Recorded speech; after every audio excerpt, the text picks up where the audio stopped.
While everybody is busy talking about Tom Brady, where is he? Is he coming back to the Bucs? When's he coming back to practice? Is he on The Masked Singer? Is he getting a divorce? What's going on with Tommy?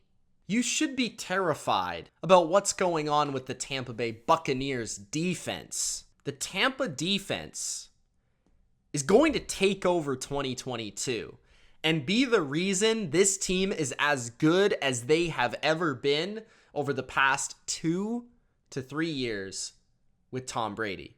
I don't think Tom Brady is going to have to take over this team and carry this team this season. I think this defense is going to be really good this year. Call it a feeling, whatever you like. Maybe you're going to call it bias. Sure. The Tampa defense last year got absolutely bullied by injuries. Just about everybody on the defense got injured last year at some point in time. From Shaq Barrett to Carlton Davis, if they exist, they got hurt. The Bucs defense last year didn't actually suit up the 11 projected starters for their team until the playoffs. That is how much went wrong for this defense last year. A defense that you might recall was pretty dominant on their way to a Super Bowl victory over Patrick Mahomes and the Chiefs.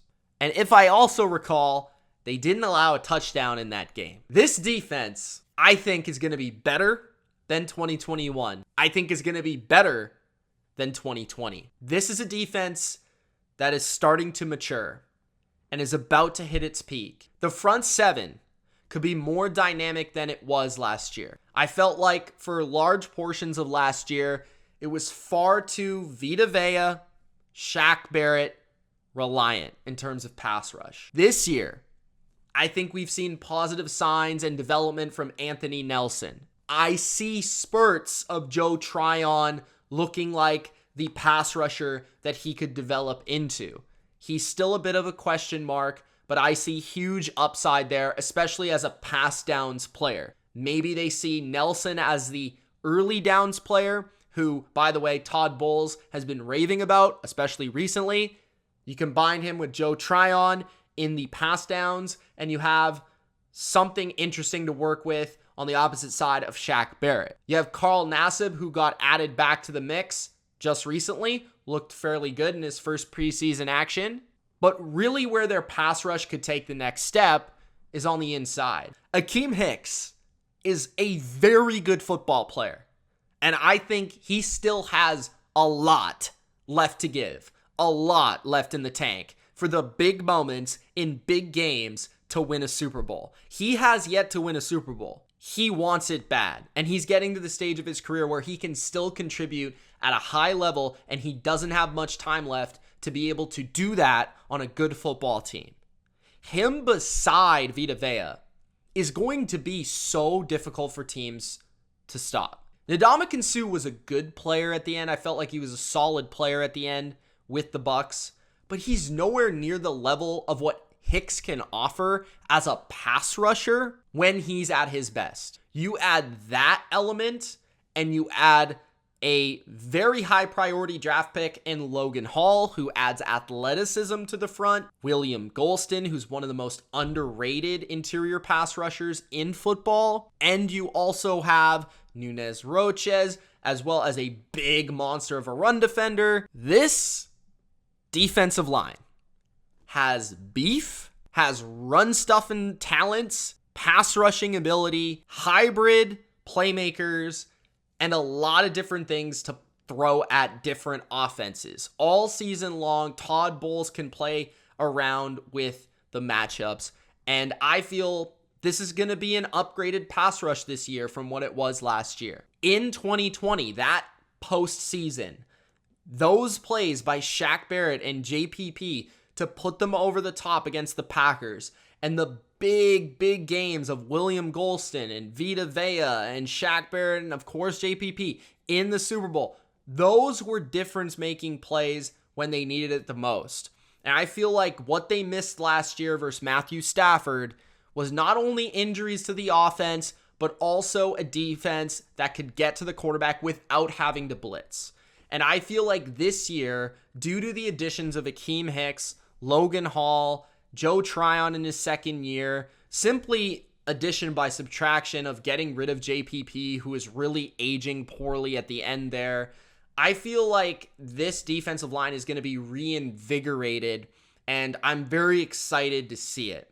Not only that, but another guy that is absolutely playing with a chip on his shoulder entering 2022 is Devin White. Devin White in 2021 disappointed a lot of people, including myself. There is not many people that enjoy watching Devin White at his best more than me. I think Devin White at his best is one of the best linebackers in football and one of the most unique defensive players in football. His speed and the ability to fly around the football field the way that he does is absolutely incredibly difficult for an offense to contain. He can shut down a screen single-handedly. He can shut down by himself the perimeter outside rushing attack, because if you throw a toss to the left, Devin White's speeding over there and he's making the stop. If you want to run stretch to the right, well, you better account for Devin White because he's getting there quickly. Devin White's also one of the game's best middle linebackers in terms of pressure, especially at the percentage that he gets hits on the quarterback and makes plays on the quarterback with his pressure because of how fast and explosive he is through that gap to make that hit. If Devin White can just get back to what he was in 2020, and you better hope he doesn't get better, because if he gets better in coverage or just gets a little bit less antsy and less aggressive and plays more within himself, this is a player that we have not seen the best from yet. He could be an absolute difference maker at this position that not many players are nowadays. Levante David, we know how good he is, but he's not capable of doing the things on the football field that White is physically. David is very smart. David is still very gifted in terms of coverage, in terms of run defense, in terms of strength and speed. But if you have a great Devin White working with the caliber of Levante David, who could be healthy now, who wasn't healthy by the end of last year, that's the best linebacker duo in football, and that changes game because they can do so much from those linebacker spots. Jordan Whitehead was a very fun player to watch, and he was an absolute missile out there against the run. But a player that I feel was very much needed for this defense was Logan Ryan. Logan Ryan is one of my favorite underrated football players for years. Played on my Patriots, won Super Bowls with my Patriots, and was just a player that always was in the right spot, made the key play at the right time, never made a mistake. He's very smart. He's one of the smartest football players in the NFL. I would not even put that past him. He picked up this defense right away by all accounts, and this is a player that can play free safety, strong safety, perimeter corner if you really need him to, although he did that when he was younger, and nickel corner. And I do believe you're going to see him a lot at nickel because of his intelligence, because of his tackling ability, which is very strong, and his zone coverage ability. I do think this defense is going to sway more towards zone coverage this year, mixing in man when they need to with certain matchups. Jamel Dean, I feel, is still kind of underrated by a lot of people. He's only consistently put up great coverage stats year after year after year and continues to get better and better and better. And Carlton Davis is a top 15 corner in the NFL to me. So you got Carlton Davis and Jamel Dean on the outside. Hopefully Sean Murphy-Bunting can stay healthy and hopefully improve from there, but he's quality depth behind the starting three. You've got Mike Edwards, who's a ball hawk at free safety or strong safety, depending on where Antoine Winfield Jr. is. By the way, Antoine Winfield Jr., he's not far off from the best safety in the NFL. What he can do is a lot of different things. Playing in the box, to playing deep, to playing in coverage, to playing the run, to blitzing. He does so many things well. And he unlocks another layer of versatility for Todd Bowles' scheme. A guy that loves to be creative, a coordinator that loves to blitz, a coordinator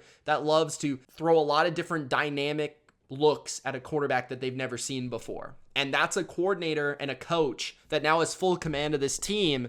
He's not afraid of anything. He's going to throw it at you. And that's what I respect about him. He's also somebody that even Aaron Rodgers said he's one of the best in the game for all the different looks he can give you. This is a defense that traditionally is amazing against the run. They don't get run on. They're the best there is in the game, thanks to Vita Vea, these linebackers. And if this pass rush can take that next step, we know what the secondary can do when healthy, and I expect them to play the best they've ever played due to the addition of Logan Ryan, due to Antoine Winfield Jr., Jamel Dean, Carlton Davis, Sean Murphy-Bunting, Mike Edwards, all of these guys getting a little bit older to the point where maybe they're starting to peak at the right time for this defense to take over 2022.